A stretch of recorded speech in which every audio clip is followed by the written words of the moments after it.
Bienvenue dans l'Actu 360 sur France 24. Ravi de vous retrouver à la une de l'actualité ce soir au Proche-Orient.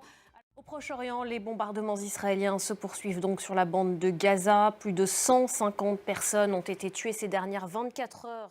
Cette guerre entre Israël et le Hamas, elle dure depuis plus de 6 mois maintenant. Et c'est dans ce contexte, au milieu des combats, des bombardements et des pénuries, que les habitants de la bande de Gaza s'apprêtent à célébrer ce mercredi la fin du Ramadan. Alexandra Quarini.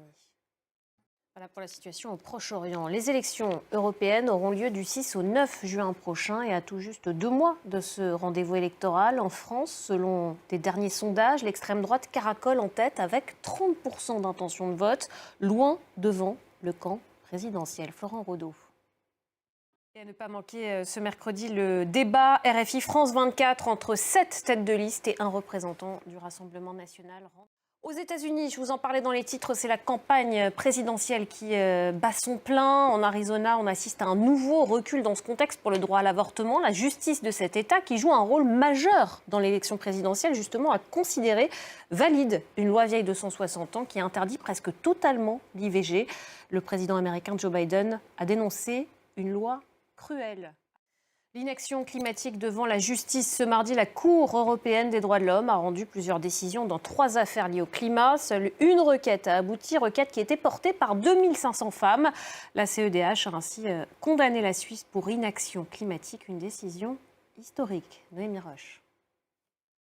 Et face au réchauffement climatique, Copernicus tire à nouveau la sonnette d'alarme. Ce mardi, le programme européen d'observation du changement climatique a révélé que ce mois de mars 2024 a été le 10e mois consécutif à être le plus chaud jamais enregistré. Bilal Tarabeh.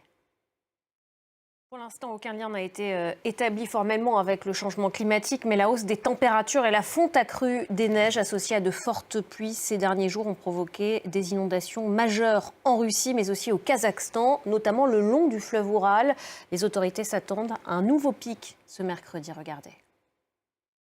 Allez, tout de suite les sports. Toute l'actualité sportive, c'est avec Cédric Ferreira ce soir qui m'a rejoint sur ce plateau. Cédric, bonsoir. On va parler football pour commencer. Il y avait le début des quarts de finale de la Ligue des Champions ce mardi soir. Alors, pas de vainqueur, mais beaucoup de spectacles. Ah oui, quel incroyable spectacle. Voilà pour le tennis. Merci beaucoup Cédric Ferreira. C'était les sports. Restez avec nous sur France 24. L'actualité continue.